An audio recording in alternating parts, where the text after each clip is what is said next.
So first of all, thank you so much everyone for being here today. It's lovely to see so many of you. Again, just a reminder about the recording, just for anyone who's just joined. And also we just ask that you mute whilst anyone is speaking, but we've structured the event a bit differently this time, so there'll be lots of time for questions and discussions at the second half of the meeting. So don't worry about that, you'll get your chance to join in, but just whilst anyone's speaking, it's appreciated, please. And this looks to be a really, really great event. And this time, so do start thinking of your questions now, ready for later on. Before we move on to the topic for today, I just wanted to give a couple of quick updates. At our last online event, which was the actual, I think in February, was it that long ago? We had a resounding request from members to take forward the need for action on current events in social care. We were discussing campaigning and where to take that. And whilst it's important to talk about what does and doesn't work in social care, we really want to be proactive and talk about how we actually can change things. So we held our first open meeting on the 24th of April, and we're really thrilled with the discussions that took place there. There was a really brilliant attendance from both employers and other organisations. And in that meeting, it was proposed that a coalition was formed between various interested organisations and employers. We currently have a working title, it probably won't stay this, but just for now, of the roadmap for Independent Living Coalition. But we're hoping to think of something a bit more wide-reaching later on, but it's just for now, just to give us something for the time being. And we are all going to be working together, kind of as it sounds, to put together a roadmap for change in social care. And particularly this year, it's such a crucial year, being an election year, as we all know, it's just more important than ever.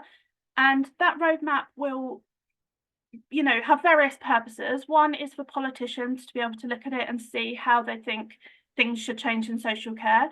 But it can, be used for any kind of purpose as well, by councils, anyone like that. The next meeting is going to be hosted by Charlie and Colin from the Campaign for Real Care, who hopefully most of you know if you've attended our events in the past, as they've attended and contributed many, many times. It's once again an open invite, so anyone who is interested is more than welcome to attend and contribute to the roadmap. The next event is the 20th of June, and we've extended the time slightly, so it's 1:30 till 3 to allow more time for contributions from everyone who wishes to. I will later, in a minute, put the link to the Eventbrite in the chat so you can sign up if you're interested. And also there is a poster that I will share that if you mind sharing with your networks, that would be really appreciated.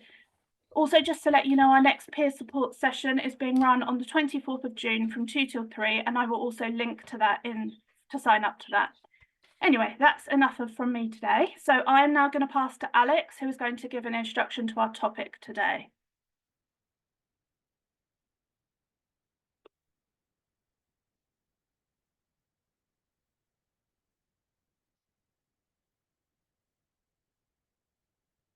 Hi, I can't hear Alex. Is she unmuted? I don't think so.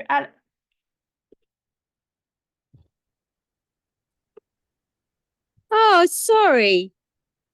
I am got to unmute myself. You're unmuted, Alex. Great. So today we're going to look at the future of independent living and social care, and the future, and to look at the history, a bit of the history of independent living centres, and to look at where we go from here, with whether it's time actually to bring back CILs, centres for independent living. So we're really delighted today to have Frances Hasler, who some of you will know. And Frances has been working on independent living and direct payments in different ways since 1981. Frances was part of a team of people working to make the case for legalizing direct payments. When they succeeded in getting the Direct Payments Act, she joined with Jane Campbell to set up the National Centre for Independent Living, which was, as she says, a lot of fun and had a lot of success, as we know. More recently, Frances has worked for the Health and Social Care Regulator and the Department of Health, as well as running a local health watch. Disability rights and independent living remain her core area of interest. It's where she has made lasting friendships and where she chooses to spend her time now that she is mostly retired.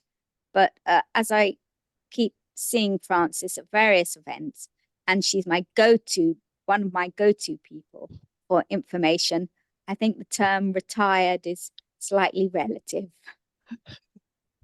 So thank you very much, Frances, for joining us today. And as Jade said, after Frances has spoken, there will be a panel of people, including Frances, who have experience of direct payments and independent living, and there will be lots of time for questions and answers.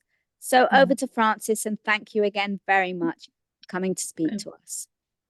Thank you, Alex. That's very kind.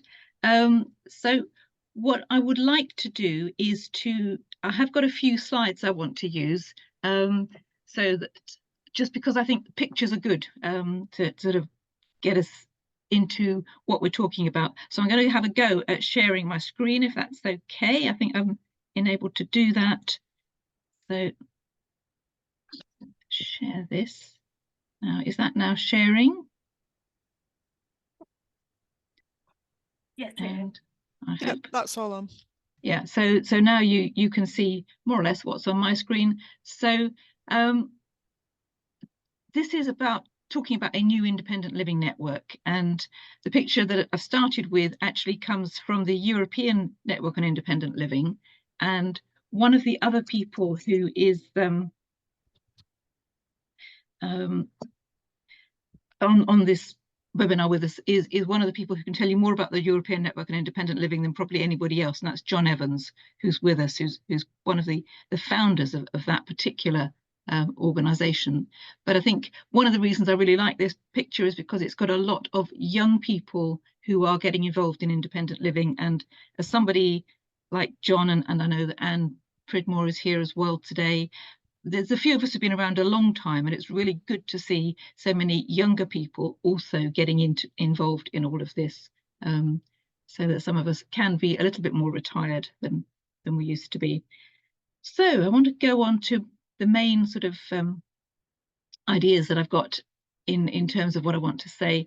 And I'm sharing a lot of pictures now from some of the people who were really core in developing the ideas around independent living, and they're from all over the place, you know, from Derbyshire, from London, from Hampshire, from Stockholm.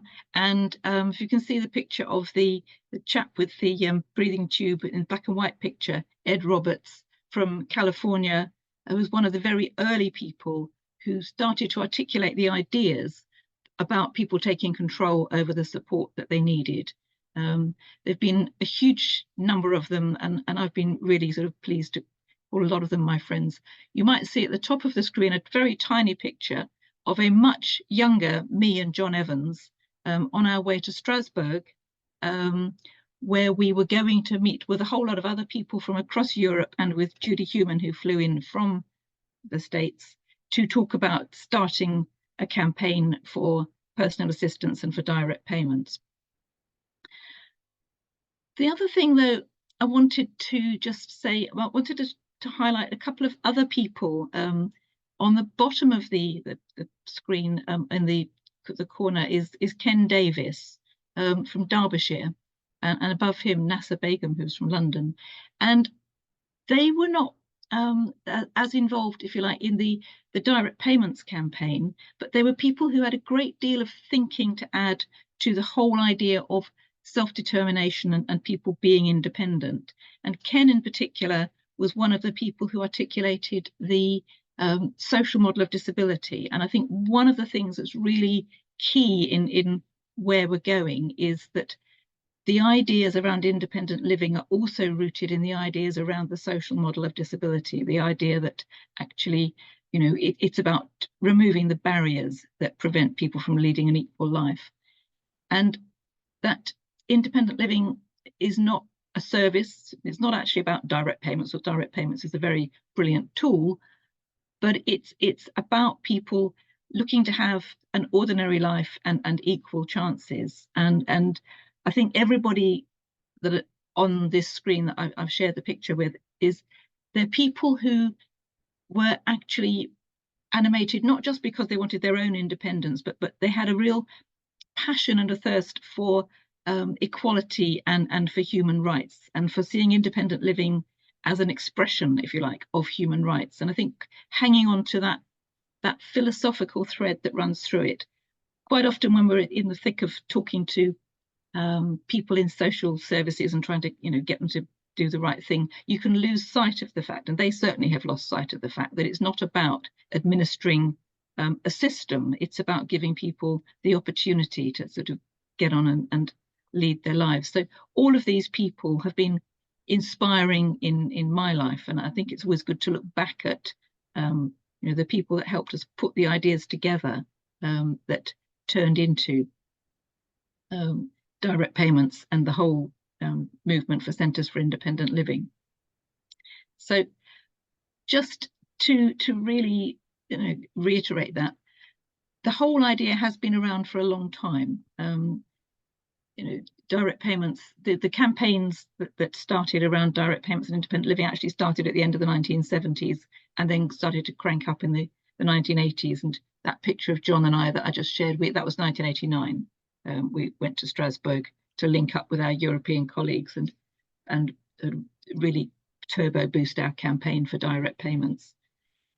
The other key thing that I think it's really important that we always come back to and remember and be proud of is that direct payments was actually designed by and, you know, developed by disabled people, supported by allies. And it's, you know, it's not that there weren't non-disabled people who were allies working on it, and allies are really important, but that actually those people that I just shared the pictures of were some of the people, not all because there was lots of them, who came up with the ideas around how you could do direct payments and how people could be enabled to start employing their own personal assistants and make the lives that they wanted to have.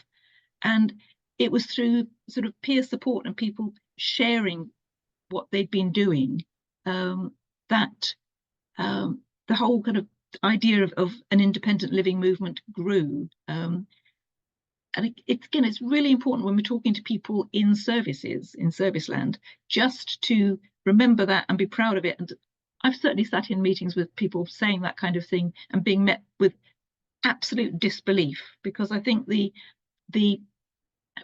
sort of internalized idea that disabled people don't have that capacity to, you know, organize their own lives is still quite deep, but it's not true, and we just need to keep remembering that it's never been true. And right from the beginning, even before direct payments were legal, even when they were in their kind of early days, and when John and other people like him were busy sort of setting up schemes to support each other, having a local user-led support service is the thing that made the entire difference, and, you know, made it all work. And having trusting relationships with the people in social services, or occasionally in health services, who are the people with the budget holders, has been the thing that's always made it work. It was true right at the beginning in the 1980s, and it's true now in the 2020s. So I wanted to say a little bit about me and how I got into all of this. And I've already mentioned John Evans, who's with us a couple of times. And largely speaking, it was his fault, I think. But to be wider than that, I first met Ken Davis in Derbyshire, actually in 1980, and I was about to get a job at the Spinal Injuries Association, which is was then quite a young organisation run by paralysed people. And Ken was the first person, Ken and Maggie, his wife, first people that spoke to me about the social model as an idea. And I think that really turned on a little light in my brain. So that when I started work at SIA and I met John and some of the other people like him who were at that stage wanting to move out of residential care and get into their own places, it really kind of clicked with me that this was sort of the tool to sort of put the social model into operation for people who had been at that stage sort of consigned to the idea of either your family looks after you or you live in a residential place. So it really all came together, and we began sharing the idea of that we could have a network. And the bit that I've missed out of all of this narrative, and I'll just skip back to very briefly, is that also at the beginning of the 1980s, Ken and John and other people got together to set up the British Council of Disabled People, which was an organisation that brought together a number of different organisations controlled by disabled people in the International Year of Disabled People. And almost straight away, one of the things that the BCODP decided they needed was an independent living committee to steer our work on independent living. And so that was the body that provided, if you like, the glue that brought our campaigning together. And so when in 1989 we started to campaign really seriously and to get direct payments made into a legal right, that was the mechanism we used to consult each other and develop ideas. So we researched direct payments and came up with a report that said they made financial sense as well as human sense. And we were successful in getting the Direct Payments Act passed in 1995 or 6, I forget exactly, one of the two. And when we'd finally got the Act, we then realised that we needed something that would help us to implement it and make sure that it was implemented, because you will know that having any kind of rights legislation of any shape or form is only as good as how it's implemented. And people who in this group who are currently struggling to get their rights to direct payments met will know that you need to have support to get your rights implemented. So we came up with the idea of setting up a national network of CILs. And there were by this time, I don't know, about a dozen organisations that were either called CILs or a bit like CILs. And we worked on getting some money, and when we succeeded in getting the Department of Health to give us some money, Jane Campbell and I decided to apply to run this new organisation as a job share.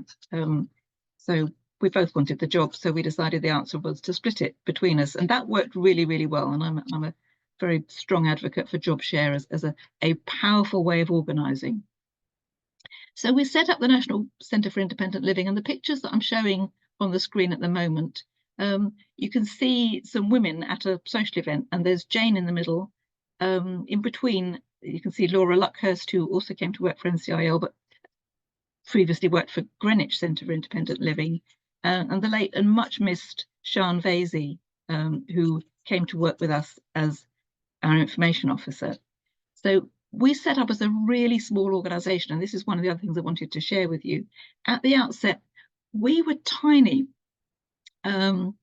We started with me and Jane and one admin worker, Diane, in a borrowed office. We had a corner of an office in an old converted warehouse with an organisation called the UK Coalition of People Living with HIV and AIDS. So we'd sort of borrowed a corner of their office.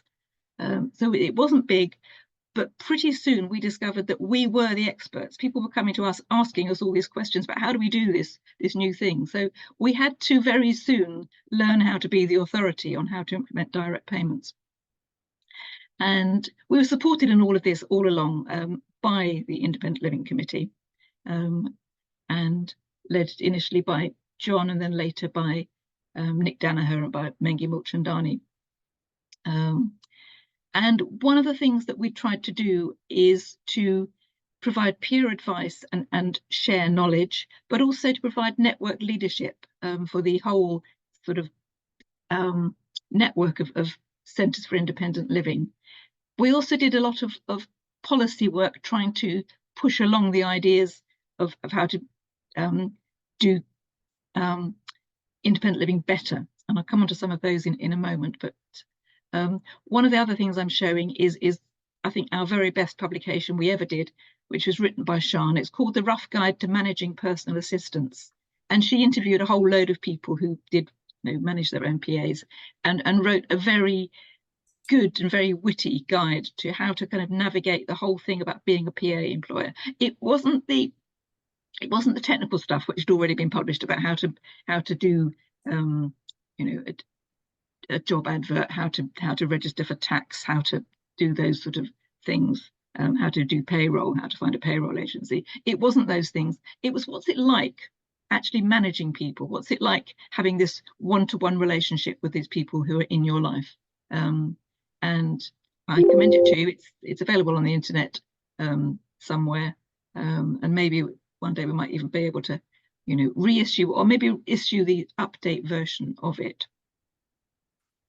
So NCIL was a wonderful experience. Really enjoyed it, and I mentioned that we did do quite a lot of work also on trying to push forward the whole government agenda on independent living.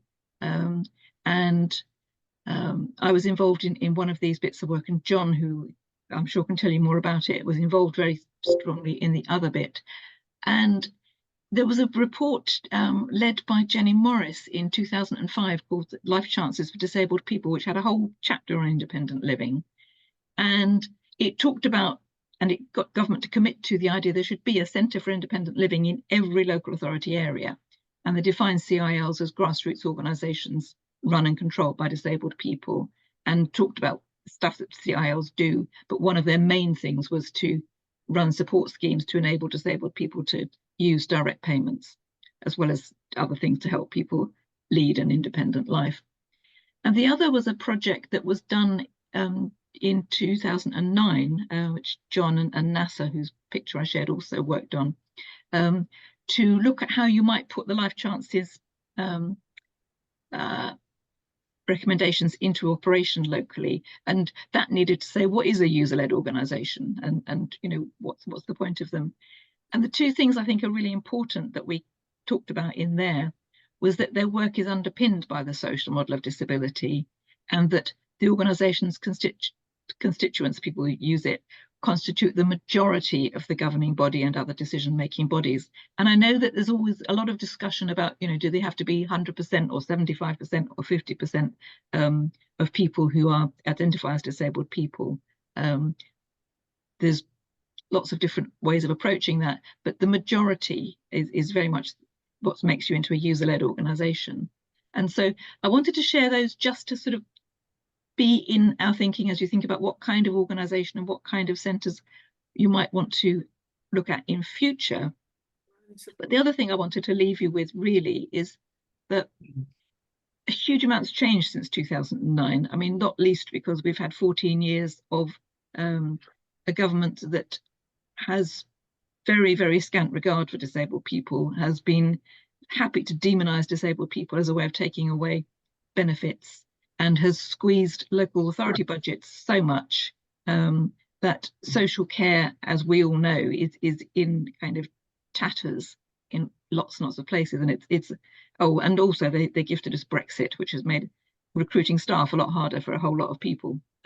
So they've not really been the most helpful bunch in recent times. But also life's different.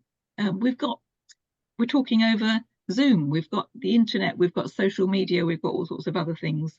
Life is very different. So I'm going to stop sharing my screen there because I'm nearly up to my time, nearly up to 2 o'clock. What I hope I've been able to do, and it's been a very sort of whistle-stop tour, is give you some of the background to how we worked. I've left out a lot of detail because in the time available. you know, you can't go through every detail.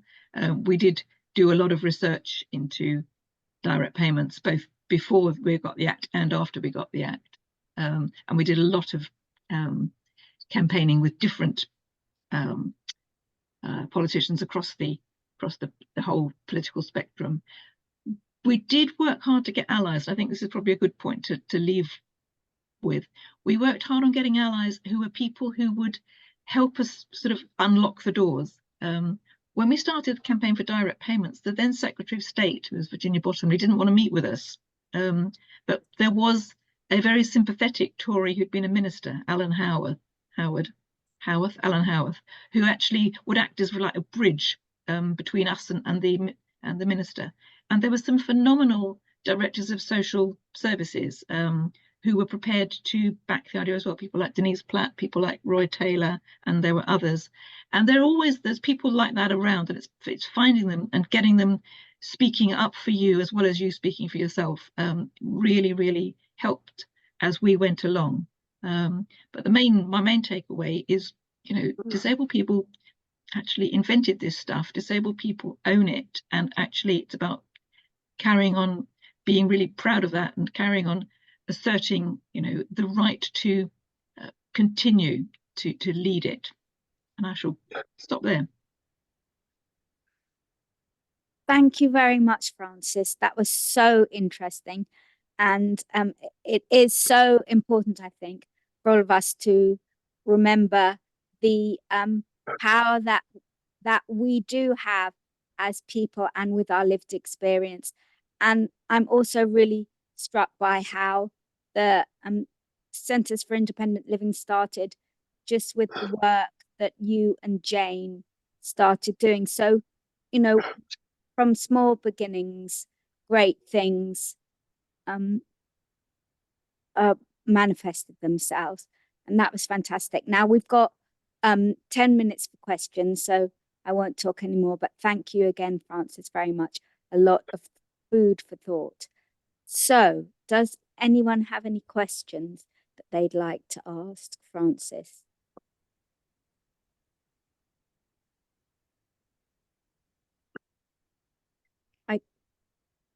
So Frances, I'd like to ask you, because I can't see anybody's people's.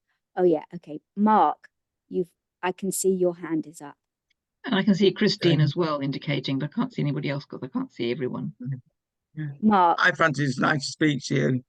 Been a long time, and I thought it. Yeah. I mean, obviously, everything you said, I agree with. I mean, in the whole, we've called it a Centre for Independent Living, but over the years, it's become restricted just to direct payments because of funding. We used to have housing, all these other things that you talked about. We had, and have now gone because we can't get the funding for them. And I think that's the big problem, which I'm sure you know.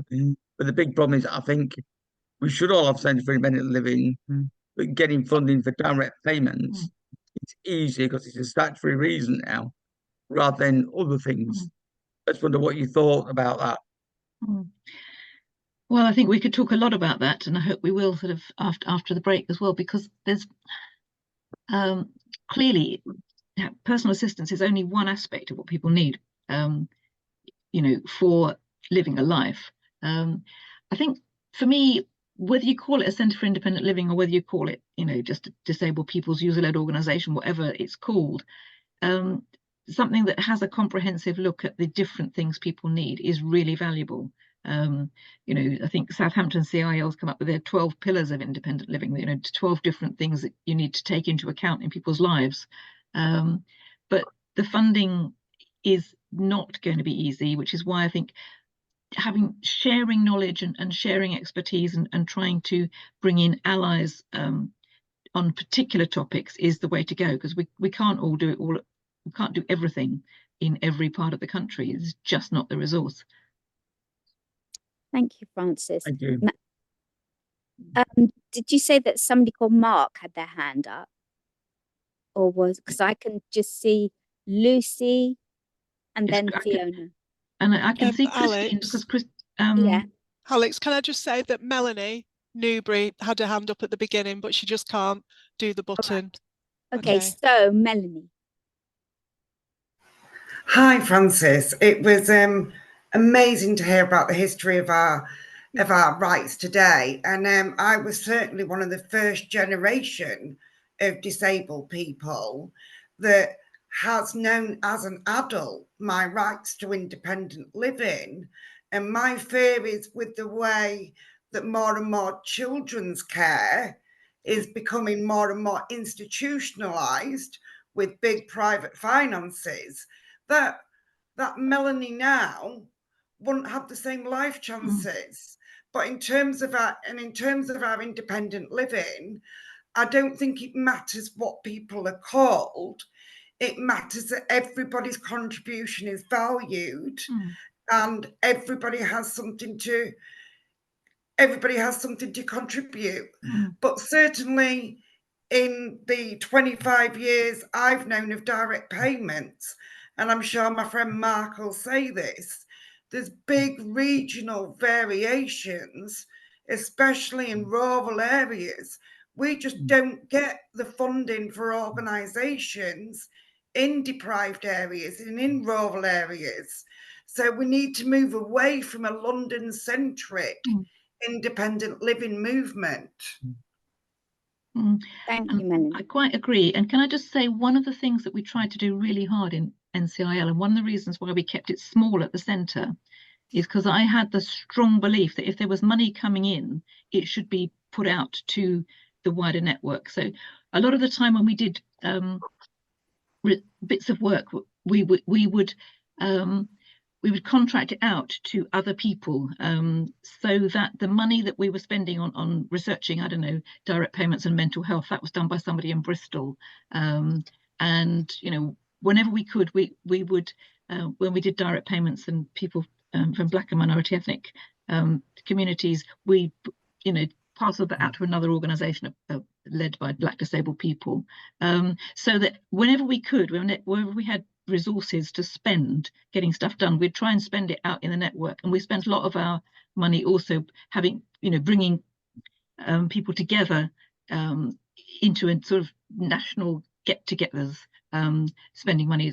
We generally meet somewhere fairly central, like Leicester or that kind of a place, Leicester or Coventry or one of those, or there's a great holiday, whatever it was, you know, one of those cheap hotels by the Birmingham Exhibition Centre, those kind of places. We'd get together, and I think that's really important. That's what you do, is that you try and get the money and the resource out into the entire network and don't hoard it in the centre. So we had very few permanent staff. We had loads and loads of associates who worked with us on different bits of contract work, doing training, for example, and consultancy. But we had hardly any, well, not, I think the most we ever had was about 6 or 7 posts. We had more staff than that because we had lots of job shares, but you know, we kept it really small deliberately.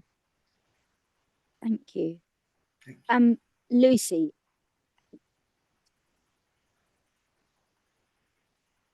Right, that was very interesting, but it also made me want to cry a bit, because I've been fighting for my needs for roughly 14 years, and it's all come down to, what do you need? How long does it take you to do it? We'll help you on the loo, we'll help you get to bed, we'll just about help you with the tea call, and that's it. And the stuff you were talking about is how I want to live, how I want other people to live. And I keep fighting for it. I'm having legal representation. I've just had to spend a week in respite where they treated me like I was 6. It all just seems to be going back the other way. And I'm fighting for my power. I'm fighting for a voice. I'm fighting to be able to get a job. And even though we're a great community, it seems the people that hold in the purse strings, I'm in Birmingham, by the way, which has gone bankrupt, and it's the whole, oh no, it's terrible. So yeah. I just don't know what to do, because I talk to people and we all agree, and there's all this empowerment and we are intelligent, but the people that have the money, they just don't seem to care anymore. So I don't quite know how we shift it. I'm sorry that there's not really a question in there, but that's just what I felt as you were talking. Yeah, and you know, yes, I can really feel that, and I think that's why we needed something some ways to think about sort of having almost like a relaunch of making the case for doing things in this way. And the fact that we did have a government commitment under the previous Labour government to a CIL in every area, and when you've got that, you've got people who, you know, advocating for doing things right in every area. And the fact that we're likely to get a change of government means there's an opportunity, there's a chink of opportunity to start having a different conversation. It won't change overnight, but there's a chink of opportunity, I would say. And I think one of the things to discuss, you know, as a group is how to take advantage of that chink of opportunity, I guess. Thank you. Fiona.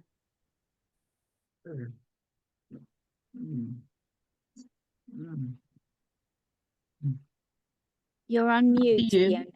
You're still muted. I can't hear you. I work for the Merton Centre for Independent Living. I'm a freelance, they're freelance bookkeeper, and I used to be trustee and treasurer. Merton Centre have been going for quite a number of years now. They're very well organised. It's the wrong, I suppose that's the wrong way of putting it, but they do a lot of work locally because Merton's quite a small borough, but they're quite active in the borough, and they do a lot of co-production work with Merton Council. What I found is that, and I'm also on the National Network of Parent Care Reforms because I'm a carer, my son's disabled.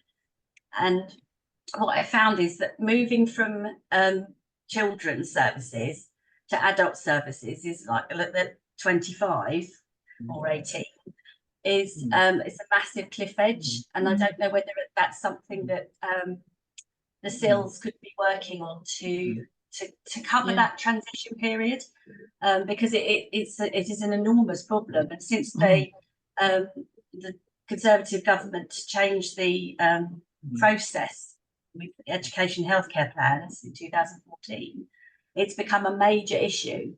So there's very little support for carers to you know, use direct payments and employ PAs and things like that. There's very little information on that. And I think it's really important that we try and get more of a network, and hopefully maybe next, you know, in the next government we will, because where I live now, I don't live in Merton anymore.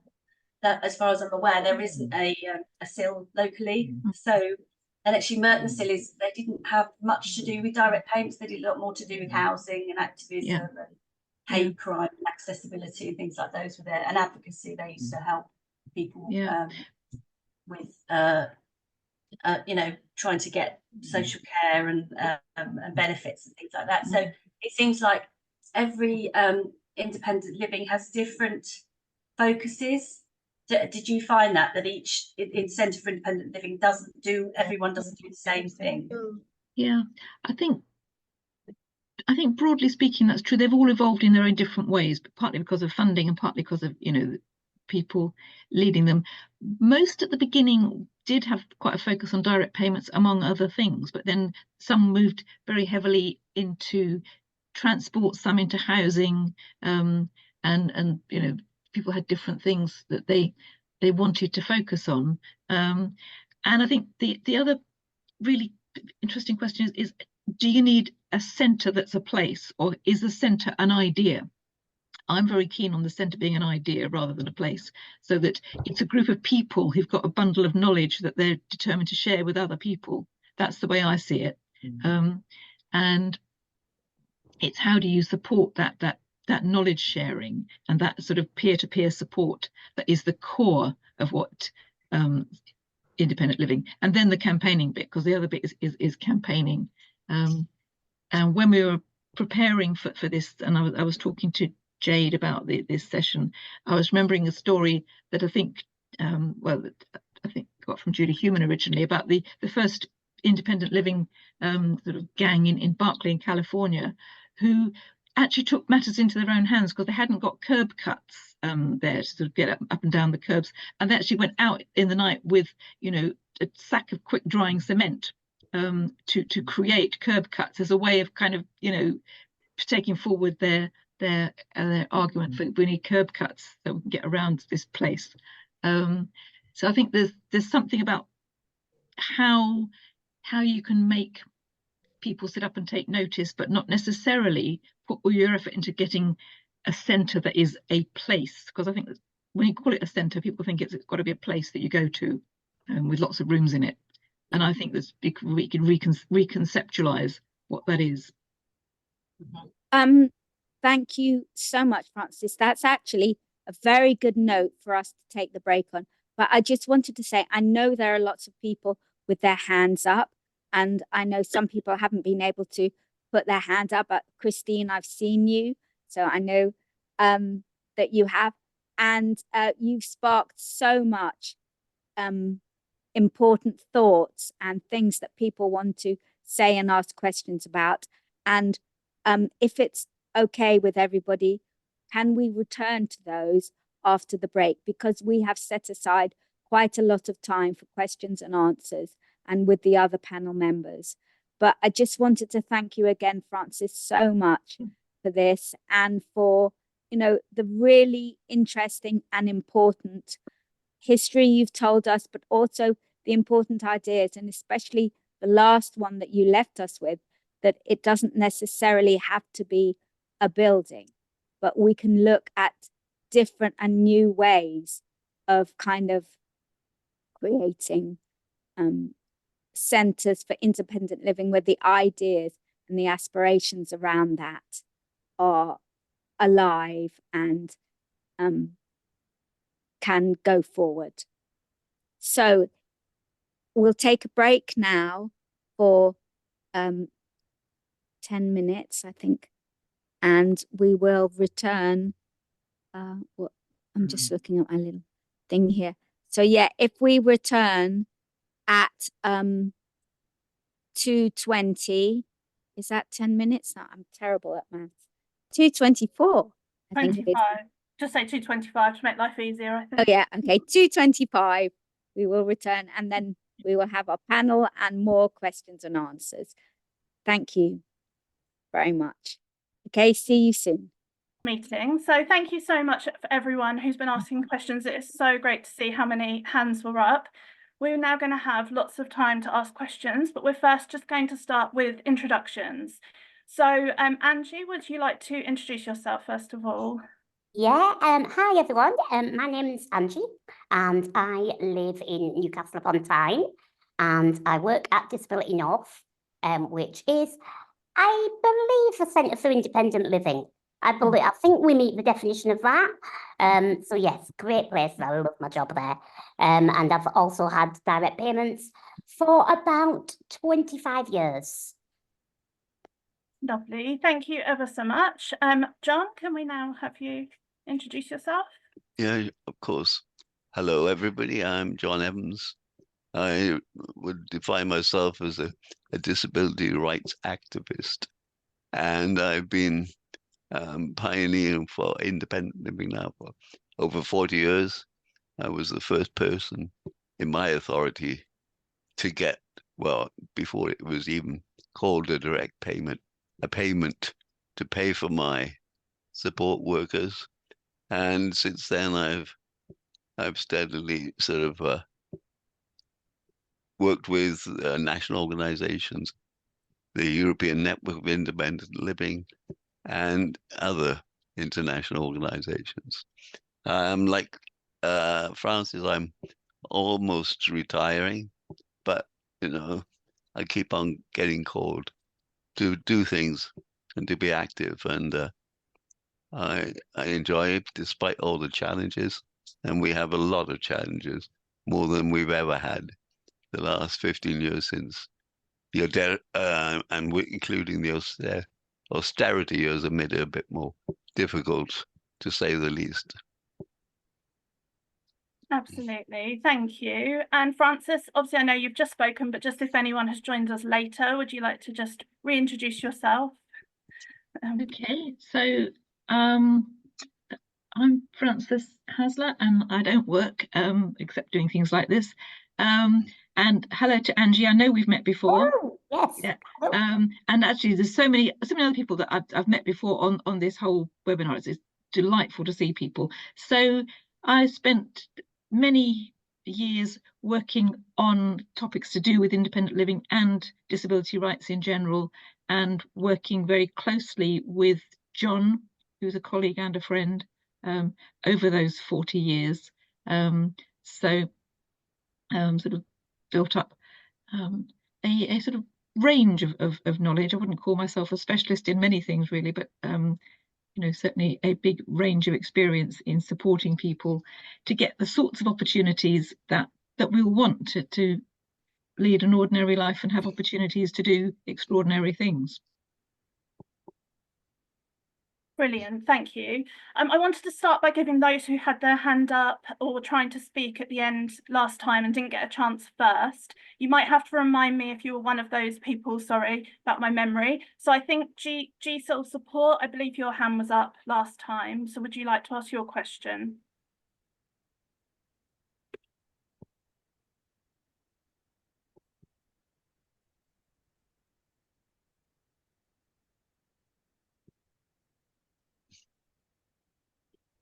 Sorry, can you hear me? Yes, you can. Yeah. I'm Heather and I'm an inclusive living advisor. We're based in Glasgow. Really interested in some of the things that you're having to say because we're affected as well with cuts and things, and we seem to be working our budgets around what the council wants and not what people need or can have. We've difficulties in finding PAs, and we just wondered how everybody finds their PAs, and are they using it indeed? What websites do they use? Can somebody invent an app that can find PAs? Just a few ideas for us, please. Does anyone want to come in on that one? Sorry, I forgot that my role here. Yeah, I think it's a problem now that not just you in Scotland are experiencing, but I think any PA user or employer is encountering these difficulties. Earlier, Frances referred to how Brexit had impacted on our ability to find the right PAs. Also, we've had the austerity years, which made it worse. The pandemic then made it even worse. And now we've got the rise in the cost of living, and you know how the national minimum wage is going up so much. It's making it very difficult in a very competitive field to recruit people. So in terms of, you know, what one can do, I mean, as you know, we don't have the European market now. Unfortunately, there are a number of websites. I think you have to do whatever you can locally, I mean, to build up contacts. I would have thought by now the history you have in Glasgow. I remember when you were first set up, I knew Etienne d'Abbeville, who was the first director in Glasgow, who was very clued in. You were doing some great work and have done wonderful work over the years. I must have, you know, brought together quite a few, at least in Scotland, you know, ways of getting PAs. But you know, there are a number of websites you can check out, but these are all limited in terms of one is PA Pool, and there are a few more gatherings whose names I just can't remember what they are called now. Somebody's made a comment about Facebook being a good way to find PAs as well. Can I just say something? Yeah, sometimes Facebook's all right, but the thing about the national thing about joining in and becoming a more national movement, my idea would be that we would need a ministry that just deals with this, that then stabilizes all the and has all the same rules for each nationwide. And we have a panel of people that are user-led, medical, that are in like a separate ministry, like they're supposed to be a ministry that deals with this. In terms of PAs, in East Sussex, we had support with confidence was really pushed. But that has all collapsed because they found out they were doing it illegally. They were working like an agency, but they were screened by the council and everything else. But I think the big thing about PAs is that when you're a PA, if you're a nurse, you go up or a teacher, you go up the scale the longer you work, and you get paid more the longer you work. For a PA, where are they going? They're just with you. They're not, there's no, you know, the government won't pay them more. You know, the independent ones charge £20, self-employed. That's what Support with Confidence done. And talking to my PA who does self-employed as well, I pay her direct payments, but she said it's getting really difficult now to find out, and it's really difficult to find out if they've got someone to check them, to check that they've got their DBRS checked, to check that they've got the necessary things to care for the person, especially when you've got complex medical situations. And the ones from the agency, usually they're not that well trained. I poached one of my PAs off an agency. I think that's a good way to get a PA. Get an agency in, find out if they're happy with their job. If they like you, poach them. Yeah, because a lot of them are not happy with it. The agencies, and we have access to funding, and a lot of the agencies aren't doing the training properly. I know that because my friend owns a care company in Wales, and they're finding it really difficult with staff.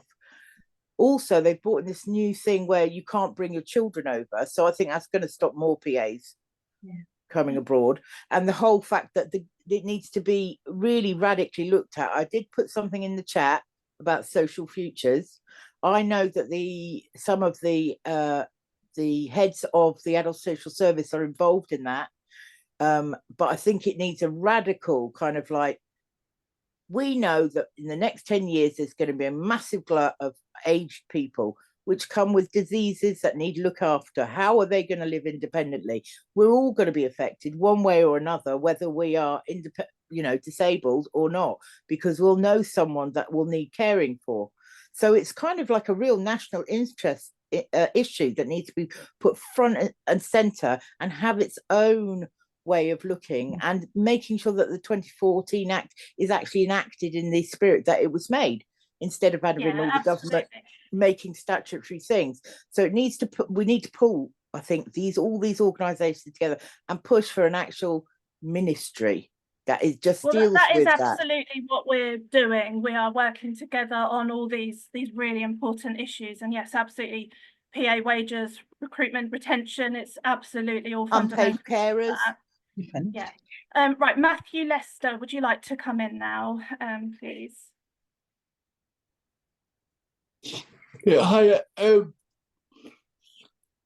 I've been finding really hard these last 5 years, especially to recruit and retain PAs, like people have said before. My local authority they're only willing to fund £11.44 for me to pay my PAs, and they've said that if I wanted to pay anything above that, I would have to fund it out of my own money. But also as well, I compete on the World Disability Snooker Tour, and I'm having a care review next week, and because the awful thing about all this is, like, I know people that have had their funding cut or taken away, and so whilst in one way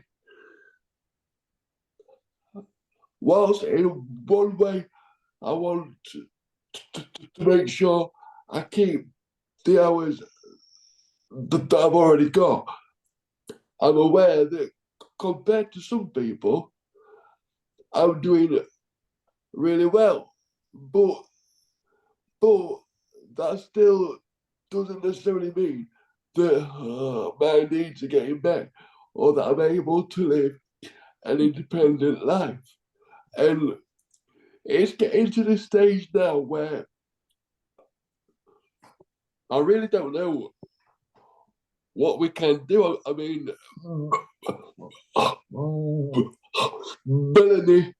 Melanie spoke earlier, and we're from like the same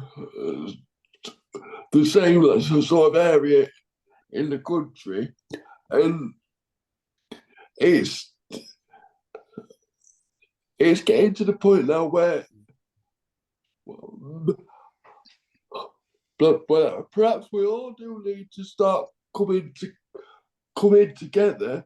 But as people have already said, local authorities' funding is governed by the government, so really, like,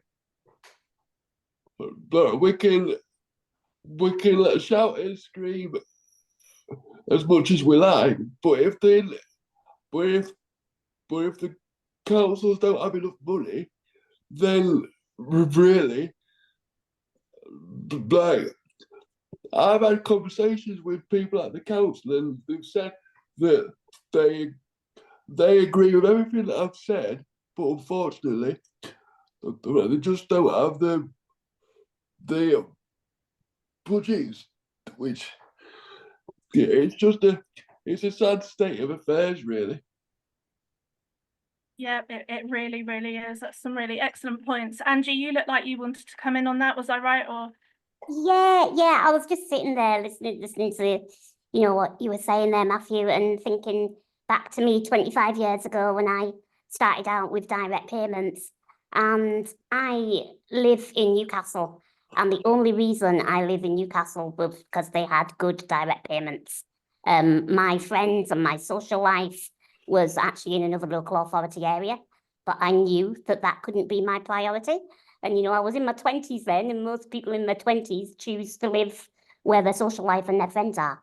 But that couldn't be my priority. And obviously, I have no regrets now. I love Newcastle and always good.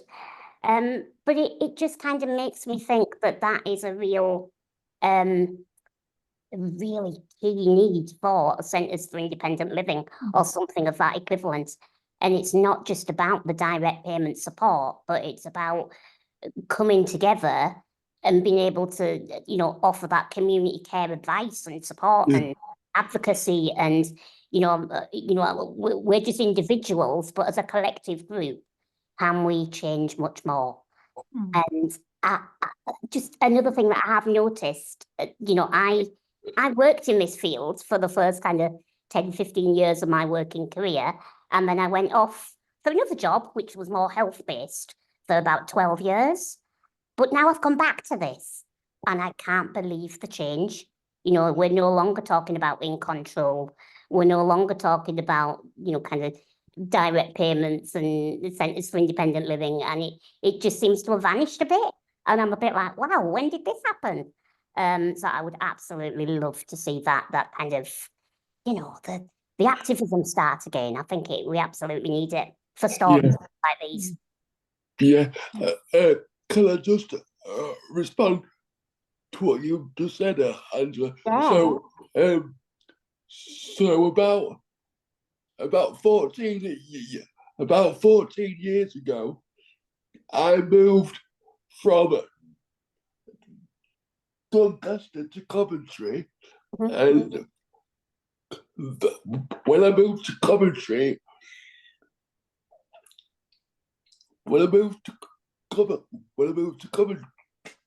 although I'd complained about how bad Doncaster was for social care and direct payments, I soon realised, compared to Coventry, Doncaster was actually very good. Right. And so even though, sort of now, I'm having to fight and stamp and scream and shout and bang my head against a brick wall, I'm still thinking, well, compared to a lot of councils, at Doncaster Council, is actually good, but it still has a lot of faults as well. But isn't it crazy that we're talking about local authorities and areas and geography? Yeah. We all need the same, no matter where we live. Exactly. Should it not be, you know, a blanket thing? We shouldn't have different pay rates across the country. You know, it's crazy. Yeah. Can I just come in briefly on because one of the things that the Labour Party's been talking about is the idea is the idea of a national care service, and I know that Anne's Pridmore is very much involved in a network that's been pushing for this concept of a national care service, which wouldn't be kind of like one blanket thing like the NHS, but it would be that entitlement would be kind of that it should be the same everywhere, as it would be reinforced, I think. I'm not trying to tell anyone how to vote, but just saying they are the people who are most likely to be forming the next government. So that's where I said there's a chink of opportunity, really, that, you know, there is that, the idea that you can start saying, this is your idea, this is how we think you should shape it, this is what we think you need to do, here's the things. I think we also need to just restate the whole cost effectiveness stuff. The thing about, you know, giving people derisory amounts of money to try and recruit people on, and suggesting that somehow you can get someone, you know, for £11.44 an hour, if that's not what your local market is delivering you, it's not, you know, you can't just conjure people out of thin air. But the arguments about the cost effectiveness of direct payments are so clear. And I think we have to also talk about the safety. And one of the things that's counterintuitive, because people keep thinking direct payments is a dodgy thing because people are managing it for themselves. Actually, I don't know if other people agree, but my observation during the pandemic was that people who could manage their own support and could therefore control who came in and out their house were a darn sight safer than people who had to rely on, you know, strangers coming in or out, or let alone people who were living in residential care. I think it's a safe option. I think it's a cost-effective option. And again, I think making those arguments where you're going, that it doesn't make sense not to do it, if you see what I mean, would be part of the whole overall campaign. Absolutely. Thank you. Right, Christine, I think you've been waiting a long time. If you'd like to come in with your question, please. You're muted at the moment, just so you know. Still muted. We can't hear you, Christine.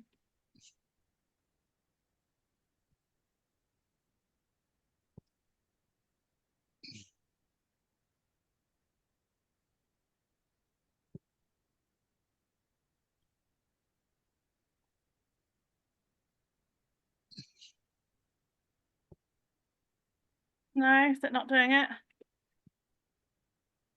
Is the host able to unmute? No, I can only ask to unmute. I've done that just to see if that would help. Yeah, it's a bit of a flaw in the system. Sorry, Christine, we can't hear you. The real problem is that people using tablets, it's always more difficult for some reason. Yeah. Can you put your question in chat, or I can go to someone else and come back to you in a minute? Would that help? Yeah, okay, right. Now I'm not sure who. I mean, a point that has been raised on a number of occasions about the need for CILs again, because I mean, there have been without doubt a desperate loss because they did support local communities wherever they were. I mean, there are, you know, in existence now, just you know, a handful almost. You know, Spectrum in Southampton, and there's Bristol, and I mean, Greater Manchester Coalition, Disabled People, and a few others. But there is still a desperate need for that, and but also, you know, there's a need for campaigning again. You know, the way Frances and I and others in the 90s got the Direct Payments Act was by creating a direct payments campaign where we, you know, we brought in allies. And I think, you know, the ILG has a role here to play, perhaps, together with other organizations that are trying to campaign for, you know, a decent kind of social system, a social care system, you know, and social care futures are doing some good work in this area. And I think it's a matter of uniting some of these people to work together. And Yeah, I think also what people can do in their own local areas, what we do in Hampshire, is work in co-production with authority. So you must talk, you must work together, and changes can happen that way as well. We've certainly managed in that way in Hampshire for some years now, and I do encourage that. Yeah, that is absolutely what we're doing. We're working with some of the organisations in the coalition you mentioned, so I think things are positive. But yeah, Christine, would you like to come in? Can you hear me now? Yes, we can. Yeah. Oh, good. Yeah.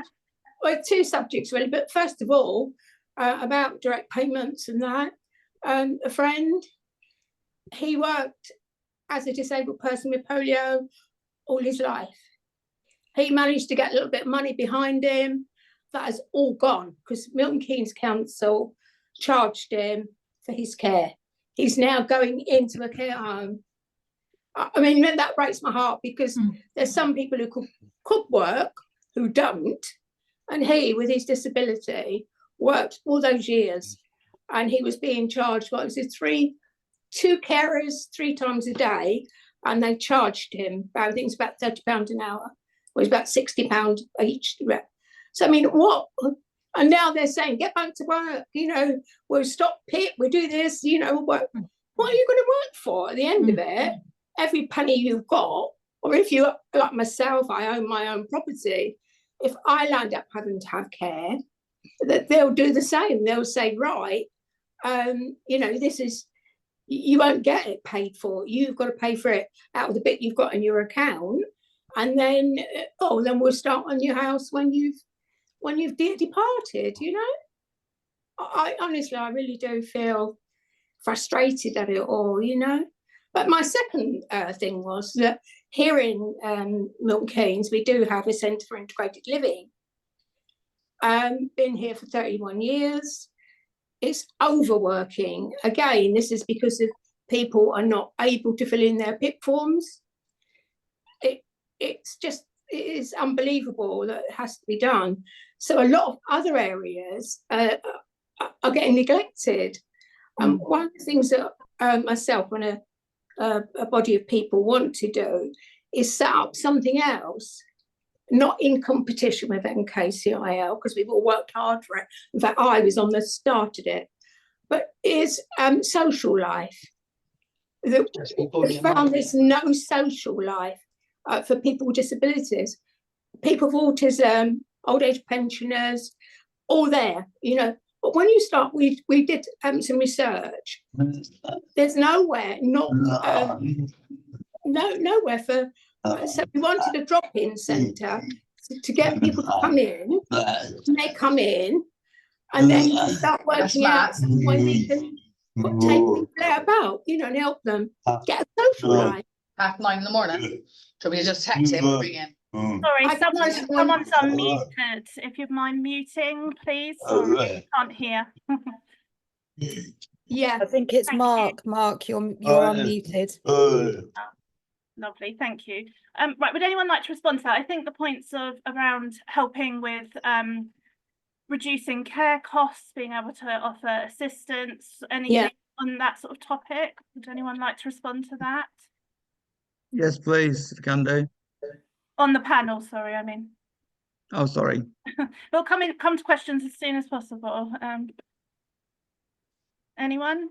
Well, I mean, I think it's the whole stuff around charging for social care has been around a very long time, and it's another of the campaigns that I've certainly taken part in. When I worked at NCIL, we went and demonstrated outside the Department of Health in Richmond House and so on.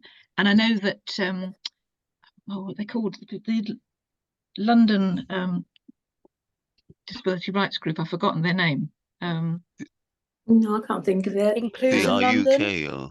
Not DRUK, the London ones. Anyway, they've got Inclusion London. Inclusion London, that's them, yeah. So they've got quite a big campaign on charging, which I think is one of the things that's, again, it's not going to happen overnight, although it ought to. It just is ridiculous that, they're still charging people for this sort of support. It's so counterproductive. It gets in the way so badly. We did campaign and we did succeed in getting earned income taken out of the assessment.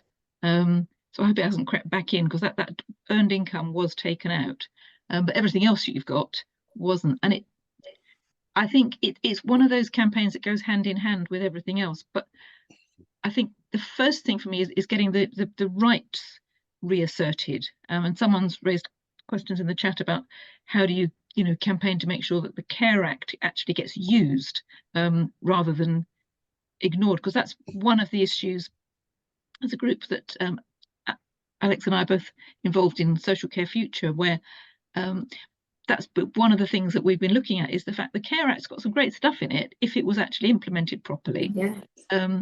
But it's the way that it gets put into operation just ignores most of the philosophy behind it and just has turned it into a set of tick boxes to try and do everything as cheaply as possible. So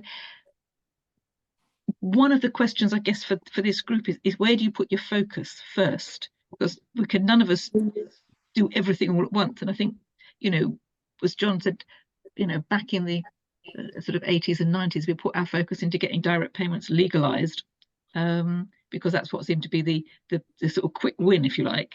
And so I think there's something about getting the whole concept properly implemented might be the next thing to do. Don't know. Yeah, no, that's some really, really good food for thought. Thank you. Mark, I know you've had your hand up a long time, so I'm just going to try and get through as many people as possible. So if you'd like to come in now. It's a question for the panel, really, more general terms. I think there's two distinct problems we have. One is that the lack of opportunity and funding for us to challenge decisions, whether that's community care, whether that's benefits, whether that's disability discrimination. And the other thing, which is a bit more controversial maybe, is that, I mean, looking around this panel, no offence for everybody here, we're all getting to a certain age, and it is harder to get younger people involved. My personal view is that because of the work we did in the sort of 80s, disabled people now are used to the fact you can get on a train, you can go to a concert, it's all accessible, and maybe the way to complain about things has changed because of that. People, I mean, I remember traveling card stands on a train. I remember having to go to a concert and you couldn't see anything. All that now has changed. So I think, how do we get young people involved to realise, because we're starting to lose what we gain for people. We're starting to lose things. How do we get young people involved? Who would like to come in on that? I think, the European Network for Independent Living, they've got a great, the picture that Frances showed at the beginning of her presentation. They've had a youth scheme running really quite successfully now for about 10 years, 8 to 10 years, and it's thriving. And there are more people from different countries getting engaged, involved with that. And it is, and there are some young British people involved in it too. But you are absolutely right. Mark, is a desperate need for more. We need more groups, more agitated, politically minded, and people who are ready to go out, go back out into the streets again and start, some direct action, because that's what makes things happen. I think if I could just come in there as well, I guess it's maybe because I've got the kind of almost luxurious position of being away from this for 12 years, but then coming back in. And it just seems to me that, I can't think of the right word, but it's almost like the spirit of direct payments, what it's all about, seems to have been forgotten and lost somewhere. So one of the things that I do is I do 2 lots of training around PA recruitment. So I'm training personal assistants. And the first thing is I get a room of people, and the majority of the people, I'll say to them, so do you know what a PA is? It's a carer, isn't it? Just another word for a carer. and they genuinely have no idea. It's not them being funny, they genuinely have no idea about this. So that sort of awareness, raising that awareness and boosting that workforce is really important. But then the other thing that I've done is I've actually been into a couple of local authorities. Managed to elope my way in, and I've actually spoken to direct payment teams. So wouldn't you think that direct payment teams based in local authorities would know what this is all about? But I've got to confess, John, I'm feeling a little bit starstruck because as part of the course, I tell your story after watching your YouTube video. So I tell your story about how we were involved with direct payments first coming about, and you know, you were one of the first people to employ PAs. And they all sit back and they go, wow, I didn't know that. That's amazing. I just thought it was a government thing to save money. We'll give disabled people the responsibility to sort it out and look after it. I'm like, no, disabled people wanted this. And that is the difference. And you see the light bulbs come on.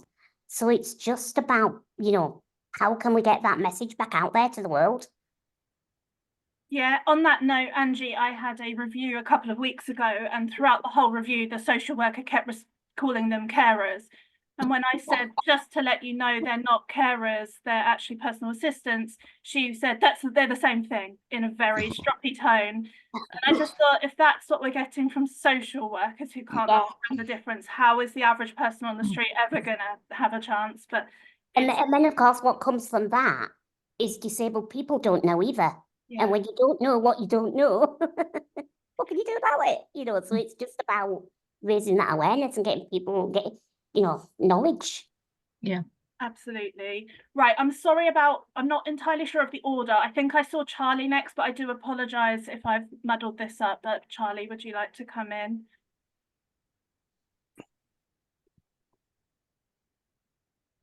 You're muted. There Sorry, pressed the wrong button.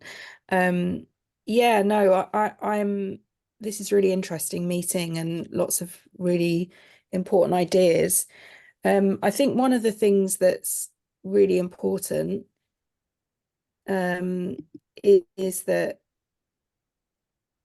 we need to think more about the stuff that Lucy was talking about earlier, the fact that she was saying that she's trying desperately to get just the bare minimum, you know, toiletry needs, eating, a roof over your head, whereas what we're talking about is much broader than that.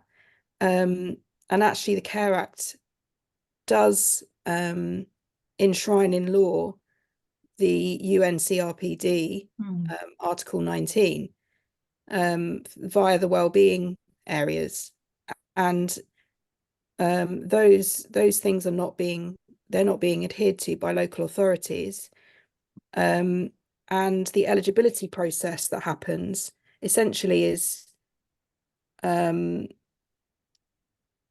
creating this barrier. So unless you meet eligibility criteria, which basically is decided upon by individual local authorities depending on how much money they have, bears no resemblance to what people actually need, and bears no resemblance to the Care Act areas of wellbeing. And I think that's a really important point to remember, that you know, no amount of kind of campaigning for more money or any of that is actually going to do anything until the system is set straight, and until the Care Act is adhered to, and until people are actually listened to about how they view their own needs, rather than being dictated by whatever budget happens to be available. And we need to stop feeling sorry for councils, because councils are part of the problem. And I think that's, yeah, something we should be challenging en masse. And yeah, I'm really excited. A lot of people are talking about working together, and I think this coalition that we're part of hopefully will be a really exciting way of continuing the work. And thanks everyone for speaking. It's been really interesting. Thank you so much. Would anyone on the panel like to go back to that? I mean, I suppose it's just reiterating. It's not about needing new laws. It's about actually just utilising the ones that are there or enforcing the ones that are there, isn't it? Yeah. It's just, but Yeah, and I think the thing that Angie said about training people, going into to tell people this about the origins of all this, and that the point I made in my presentation about it was, you know, created collectively by disabled people. It was pioneered by disabled people like John and others, and it actually, you know, we know it works because we've been doing it for a long time.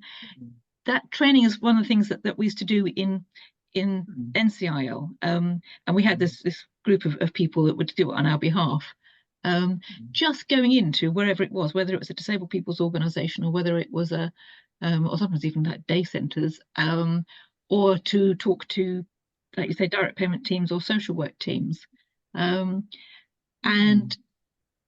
the good thing about doing it through an organisation rather than as sort of freelance individuals doing it is sometimes when you come up against the really negative pushback and you have the kinds of people that, you know, many of people here have encountered, it's really helpful to go back to base or back to your kind of gang to say, you know, you'd never believe what someone said to me today in the training, because you can kind of, you know, help each other out and start to develop ways of countermanding some of that disbelief you get. I don't know whether you get that, Angie, but I used to get stuff with actual total disbelief from people when I've been called cruel for suggesting that people could manage their own support in the past. I mean, it's just unbelievable. You know, having that, I think that this, whatever you call your network, whatever it is, it just needs to have that core of supporting each other to keep pushing the message out. And trying to get opportunities to go and deliver training, and maybe even thinking about trying to get, you know, a funding stream that would help to deliver training, because you have to keep doing it over and over, don't you? Because all the social workers that I trained probably long since retired by now, you know, so it is that constant iteration. It really is. Thank you. Joanne, I believe you are next. If you'd like to ask your question.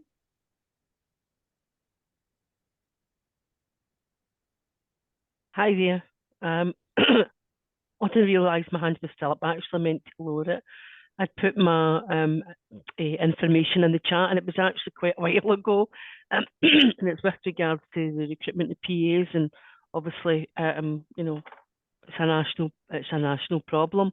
But in Scotland, we have an organisation called Self-Directed Support Scotland, who are the kind of umbrella body for all the smaller independent organisations, and they developed a PA programme board, which sorry, excuse me, they report directly to the Minister for Social Care, and it was to keep them abreast of what the issues were and how we could resolve them. So it kind of grew arms and legs, and it went into kind of subgroups, and one of the subgroups is recruitment. And we looked at it nationally with, you know, a Scottish Government, etc., COSLA, to say, is there any way that we could all help each other, you know, tackle this issue, apart from all the obvious things like pay rates and all that kind of stuff, but through recruitment and advertising. So they have their own, it's called My Job Scotland website, which is for social care workers. And they've actually dedicated a full section and a page for personal assistance.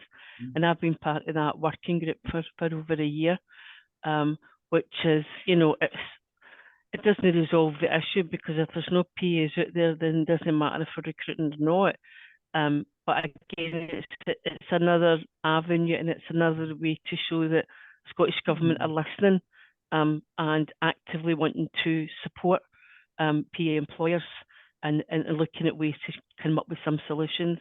And there's a few, but the other one is the retraining framework. And again, that's possibly not for today, but again, it's the same issues of, okay, who pays for the training? What happens when the PA is on the training? You know, is it in the budget? I think in England they have social care budgets, but in Scotland we don't have that. So there's a big issue around PA training. So again, there was another subgroup set up and forum to look at setting out a framework of what providers are out there. Should the PAs be registered, the SSSC? Should they? Should there be a national budget sitting for for people to access for training, or should it be in their own budget? So there's lots and lots and lots of discussions, which are still ongoing. But I think the fact is they've kind of recognised that there is issues and they're willing to sit around the table and possibly look at some solutions. So I'd actually put that in the chat ages ago because I thought there were so many people get so, you know, such important things to say. So yeah, I'm just following up with that. So it was, you might forget actually how long ago you were talking about that, but that's what's happening in Scotland just now. So it's quite positive. So thanks, Jade.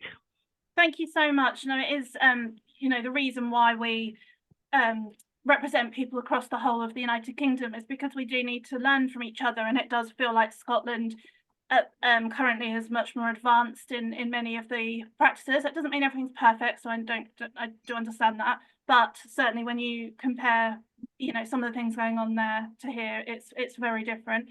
Would anyone like to respond to that, or should I go on to the next question? It's more of a just telling us what was happening. Okay, Lucy is next.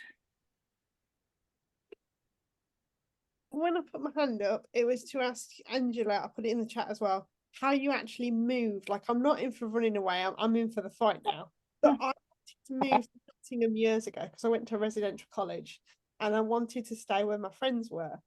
And I was told, and I've been told since, because I've been looking at where there's homes, I don't want to do this, but, you know, practically, like, if they do say no, if I fail the legal thing, I've got to find somewhere to go. And I've been told that you can only move cities if you've got family members there or if you've got a job. So even when I wanted to move for Nottingham, I'd been in Nottingham for 2 years, I wanted to get a house. No, I was told by Nottingham and by Birmingham, you can't move unless you've got a job or a family member to care for you, because nobody wants to fund your care package. That's just horrendous. Pleasant of them. What I'm getting, and I don't know how to, because part of me wants to move to a different city where I've got other friends. But why should you? And I'm told, no, you can't. And I can't get a job until I've got the care, which is the catch-22 that I'm in. And that's apparently the line now. You either need to have your mum, your sister, somebody who can care for you to move to a different city, or you need to have a job. In which case you don't ask them to pay for anything. It's like, nobody's going to want me to move because I need a 24-hour care package that I haven't got yet. Yeah. And nobody wants to take that on, therefore I can't move. I wish I could give you a really useful answer, Lucy. But how that happened with me all them years ago was I actually had a couple of offers in on a flat in this local authority area. I'll name and shame, North Tyneside. So I actually had a couple of offers in the North Tyneside, but then I had an assessment and got told I would have 9 hours direct payments. I then went to Newcastle and they said 58. So there was a bit of a difference. I was still me with the same care needs in North Tyneside as I was to Newcastle, but that made my decision. So I obviously withdrew the offers on them flats in North Tyneside and started looking in Newcastle. And that's how I did it. So I wasn't already living there. That was me moving out of mum and dad's house. Yes. So I can't give you a really useful answer. But what I do think is having that network, there's got to be other people who have done that in this country to say to you, no, that's a load of poppycock, but they told you to put it politely, and you challenge it this way. Surely that there's got to be others. Sorry, can I say before I forget, because my memory's, I'm struggling with all the information. There's skills for care, but as far as I've ever experienced, there's no training. I've actually lost 2 PAs because they had no experience, did a trial shift, could actually, by some miracle, got everything, did a trial shift, but they wanted some training in how to move properly, how to help me move properly. And I emailed 6 different people and researched, And the only training that I could find were private people who were going, I can do it for you, but it's going to cost you 600 quid. Or the skills for care, and the only training is you go on a computer and you do it online. And what these people wanted, because they'd got the head screwed on, is I've never done care before. Teach me how to bend, teach me how to help you with the bed, teach me how to, you know, they wanted in-person stuff. And because I couldn't get that, I lost them. So I don't know where training's gone either, but maybe I'm just incredibly unlucky. I believe, I've not tried it, I don't know anybody that has, but I believe Skills for Care can do like individual funding grants for people, so that you could apply, get a grant to pay for your PA's training, and it will also pay for backfill. So if you need a PA while your PA is on training, it will pay for that as well.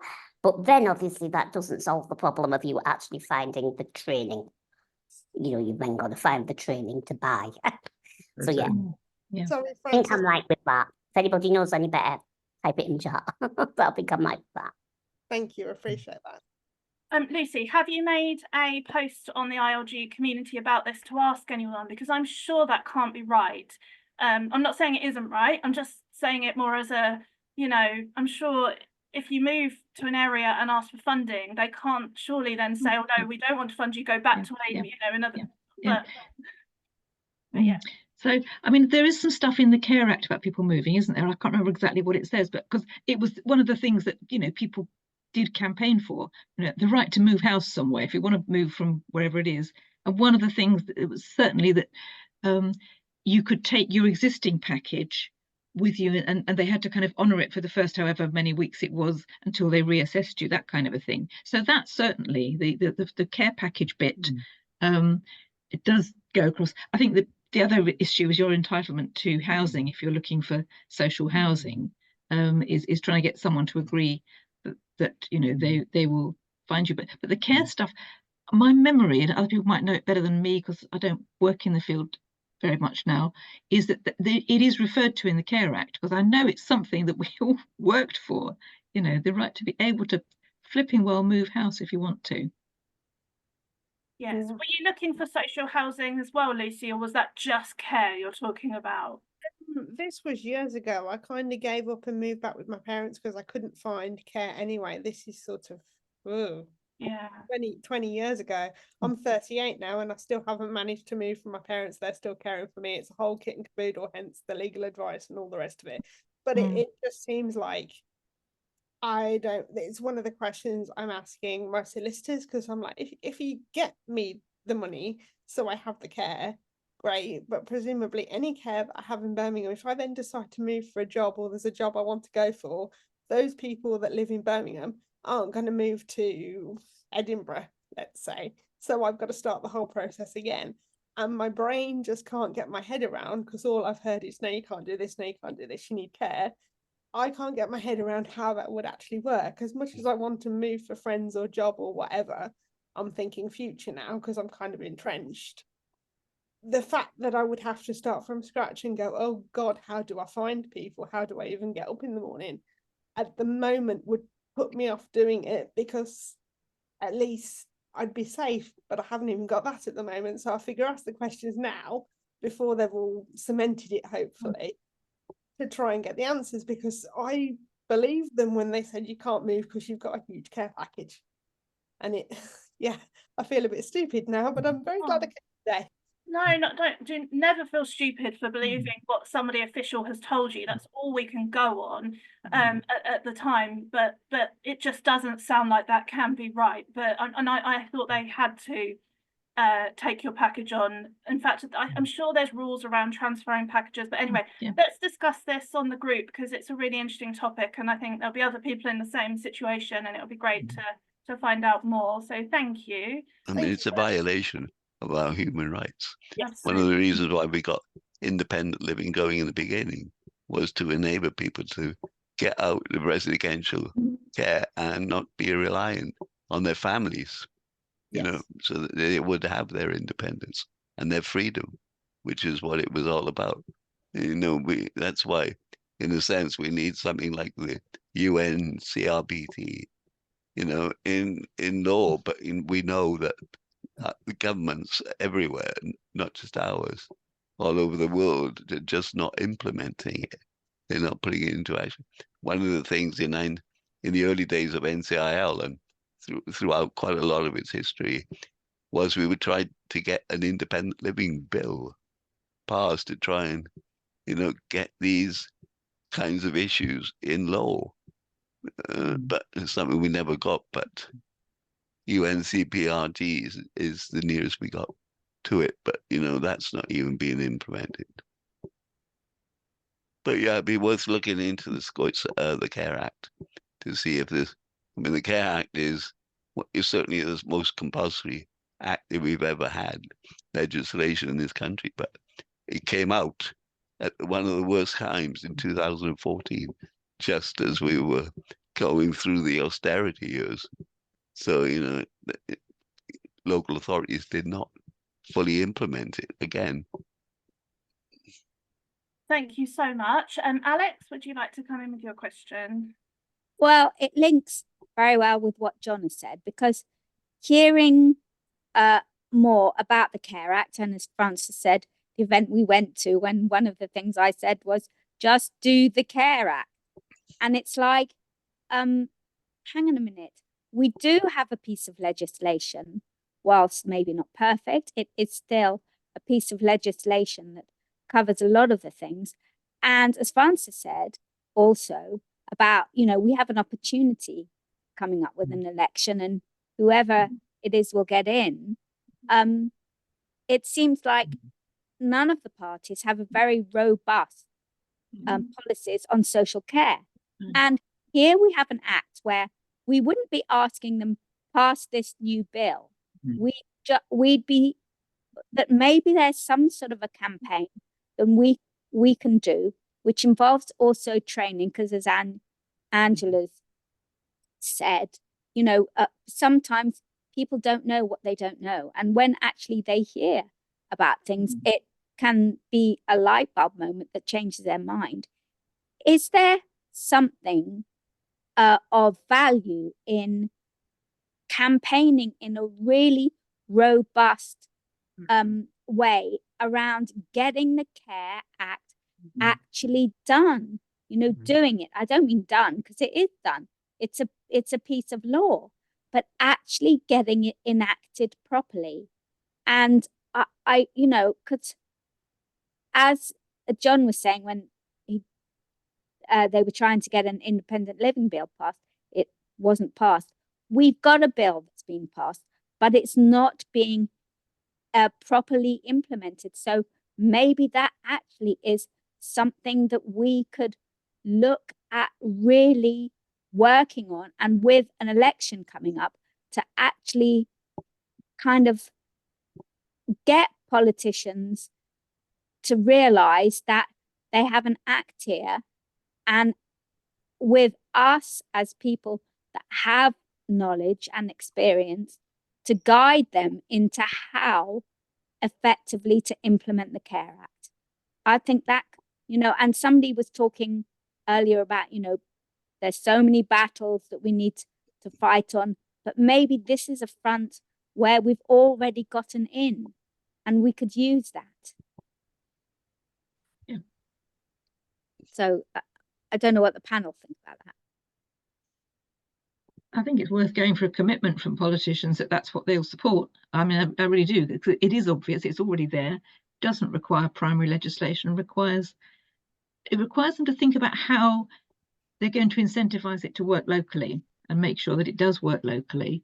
But it's one of the things that I think politicians need to learn the lessons of is, we can all pass lovely bits of legislation, but actually if people are simply not fulfilling those things, then it's a bit of a waste of Parliament's time, isn't it? So I think it's a good idea to do that. I don't think it'll be enough, because I think there's other things need to happen as well, but it's a good starting point, isn't it?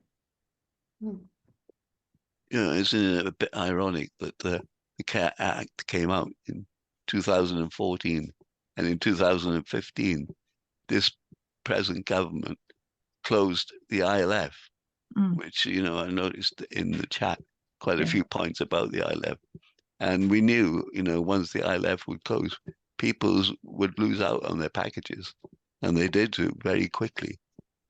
And we did try ring fencing the money in Hampshire, and that worked for a while, but then it became impossible with the pressures that the local authorities coming under because of the government's cutting back on how much they're providing for local authorities.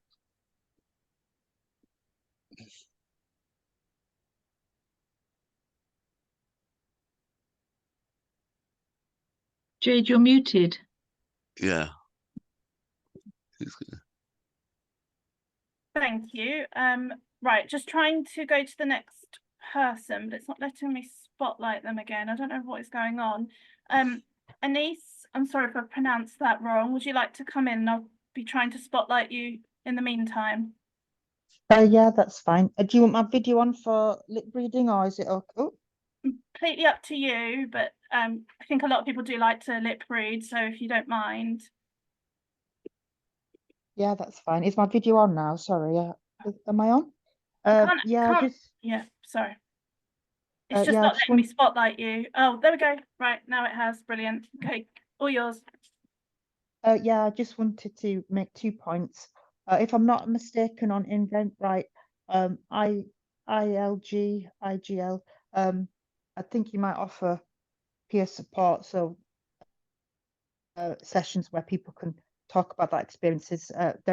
And secondly, I was wondering if, with all these different avenues around a national care service, I know in grassroots activism we talk about collective action and campaigning and demos and rallies, and the NCIL was featured in the Nothing About Us Without Us exhibition at the People's History Museum, which I was one of the community curators for, and has had a significant impact in our history.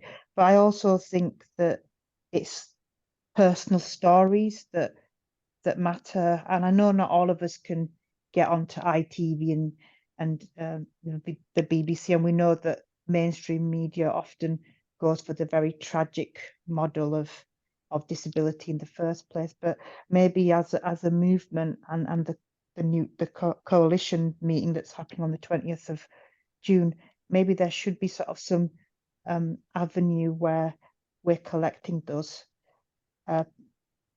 personal stories, because I live in Leeds but often venture to Bradford and a member of the Manchester Coalition of Disabled People, and often these lived experiences, these stories, personal stories, really matter, and it's maybe finding somewhere to collect them and have them as some sort of evidence so that they're there, and then we can hit the streets with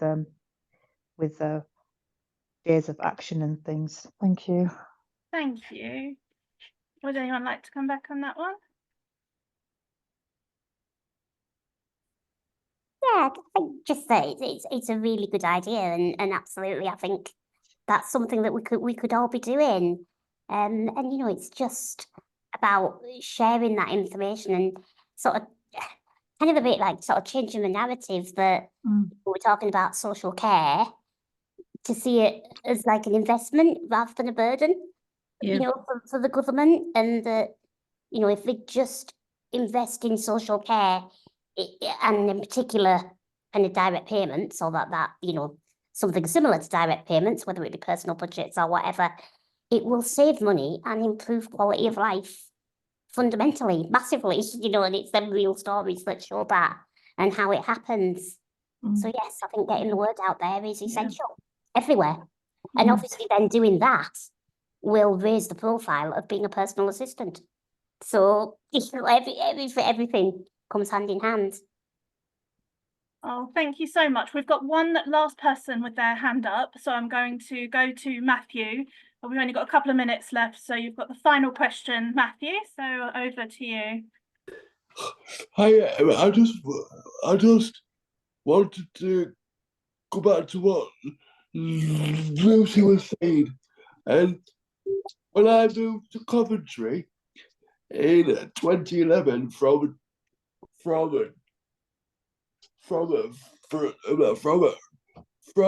Doncaster, I went from having direct payments and employing PAs in Doncaster. I was told by Doncaster Council that my package would just change over to Coventry until they assessed me. But when I was in Coventry, I was told that weren't happening at all, and I had to have home care for 9 months, and go to bed at go to bed at 8 o'clock, and then when I moved back to Doncaster, I then had to start from scratch again. So I had to have home care for months before I went to see solicitors, MPs, and everything. And thankfully, my local MP was very good, and she ordered an independent investigation into how Doncaster Council was handling my rights, and basically said that it's a breach of your human rights, and that's how I managed to get my direct payments back. But so it is a problem, and I fear that, like,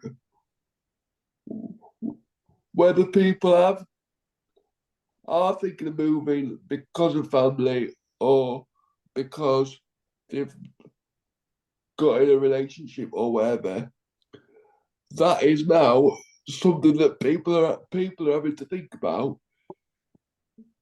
It's going back to it being a postcode lottery. Like, if you move somewhere, you might end up with a better package than what you've already got, but also you could end up in a situation where you're worse off. Yeah, and I guess that's one of the other things to focus some of the campaigning on, is getting that consistency across the country, because and telling the stories and telling your story and some of the other stories we've heard of people struggling, as well as the stories of success where direct payments have transformed people's lives, and stories of quite ordinary lives. I mean, it's important we don't just focus on people that have done fabulous things with, you know, their direct payments. People just do ordinary day-to-day things, live a life, you know, be someone's mum, or, you know, just go down the park, whatever it is people do, and contrast that with the fight some people have got to get just the right to do those things, because I think most people in the public don't have any clue that that's not happening, because they assume it's a bit like the NHS, it's a universal thing. If you need it, you get it. And I think actually finding ways of telling some of those stories, maybe using social media to get little short videos out, or whatever people can do, just storytelling is powerful, isn't it? And I'm not sure how you'd resource it, but I think it could be a really important resource as part of what you're doing. And final thought on allies: journalists can be allies. Finding the right journalists to kind of amplify those stories and get them into the right places. People who'll tell stories without going into the triumph or tragedy models. It's really, really important. It can be done, and I think it'd be really good to see. Yeah, that's part of the problem. The general public just don't understand what social care is, or what independent living is. It's a huge PR exercise that still needs to be done.